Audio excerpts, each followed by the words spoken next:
So in real estate, when starting your real estate fund, it is very important to pick your asset class. Now, some of you already probably have an asset class picked out, but for other people, it's actually crucial to walk through your red oceans and blue oceans currently in the market. So on the whiteboard here, you can see we've laid out some big red oceans here. We got residential, we've got commercial, we've got land and development, but now we want to go into the smaller blue niche oceans that are surrounding these three bigger red oceans to help you look through different investment opportunities inside of real estate. When you're pitching an investor on a real estate fund, like if someone says, what type of fund you're running, and you say real estate, they're going to say, what kind of real estate? And you better have an answer, right?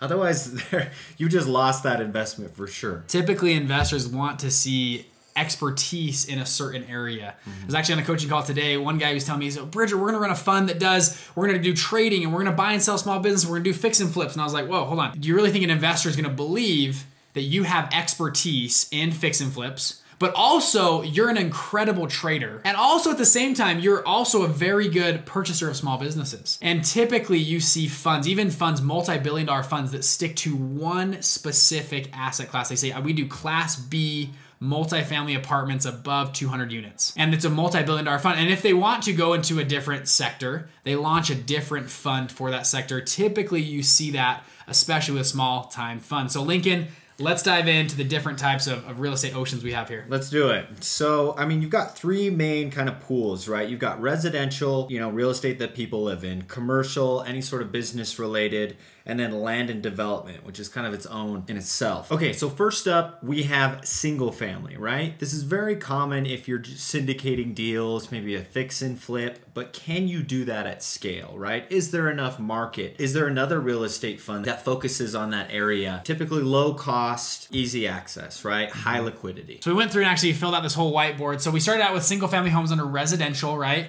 Here you have mobile home parks, actually a very lucrative industry as of recently. Here we put townhomes and condos. It depends on how many you do, but they start to bleed into commercial real estate as well once you get over 4 units. That's how lenders will at least look at it. Under commercial, we have a lot of stuff here, okay? You have storage units, you have retail, which is like a mall, strip mall, outdoor stuff, office buildings, multifamily real estate, industrial, warehouses, senior assisted living, hotels, motels are all under this realm.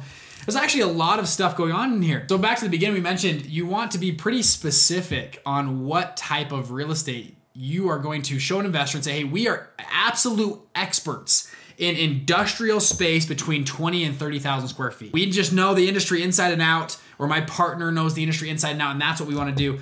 Typically, investment funds in real estate, they focus on 1, maybe 2 asset classes inside of their investment thesis. A big thing to consider when you're assessing these different markets is, what's the liquidity? Is there a high demand for that type of real estate class? And if you need to get in or out of that investment, like, are there buyers there? Another thing to consider is the upfront cost. To purchase a townhome or a condo or single family is a lot less than buying a large multifamily or a large, like a hotel or a hospital or whatever it is, right? Biggest things I would say to consider are liquidity and upfront costs, and then, assessing competitors and seeing what that landscape looks like. And also looking at how market conditions affect each one of these industries. Different markets will affect different parts of real estate. It's not like all real estate goes down together and up together just perfectly. Different sectors of real estate are affected different. Like you saw in COVID-19, certain sectors were way more affected than others. Now, one last note I want to make in here, for instance, multifamily will have its own class of itself. It'll say we have core,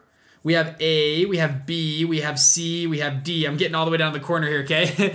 And usually A through D is common. And these are the levels of how good the property is. Core would be, downtown, high, nice penthouses. A is still good property, just not downtown. B class properties usually a little bit run down, kind of the working man's apartments. C's are very run down. D's are almost unlivable, right? They're to the point of where they're so destroyed. They really, it's almost like a fix and flippery, like on the TV show. We're gonna go buy this apartment. That's where you're getting to D's. So some funds, like my dad's funds, for instance, you've seen him a lot in this course. Their fund, their primary focus is, hey, we buy B class apartments, and over 5 years, we're gonna take them from B and we're gonna turn them into A. And we're gonna sell them. That's their entire investment thesis, multi-billion-dollar fund wrapped around, we're gonna go from B to A. That's it, in this one little sector of real estate. I know a fund manager that was talking to a friend who worked at Amazon, and they were saying, yeah, we are trying to identify, these different warehouses that we can store our computing software. And he says, well, I know a guy and I think I could put this together. He said, let me like bid you on it.